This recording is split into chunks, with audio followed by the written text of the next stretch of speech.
হুজুরে পাক সাল্লাল্লাহু আলাইহি সাল্লাম বলেন, আল্লাহ পাক ফরমাইছেন, তোমার উম্মতের উপর আমি 5 ওয়াক্ত নামাজ ফরজ করিয়াছি এবং আমি এই প্রতিজ্ঞা করিয়াছি যে যে ব্যক্তি এই নামাজ সমূহকে গুরুত্ব সহকারে সময় মতো আদায় করিবে তাহাকে আপন জিম্মাদারিতে বেহেশতে প্রবেশ করাইব।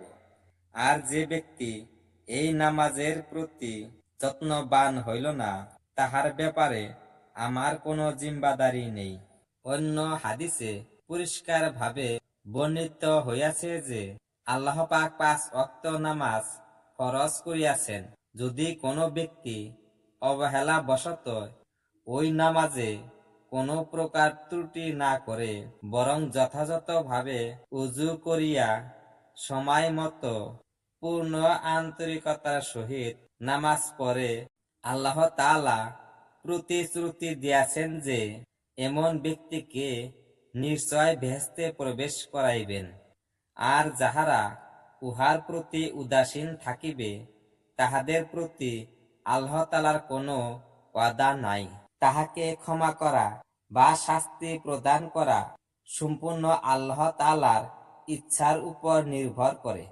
কত বড় ফজিলত নামাজের, যার প্রতি যত্নবান হইলে মানুষ মহাপ্রভু আল্লাহ তাআলার জিম্মাদারি ও হেফাজতে দাখিল হইয়া যায়।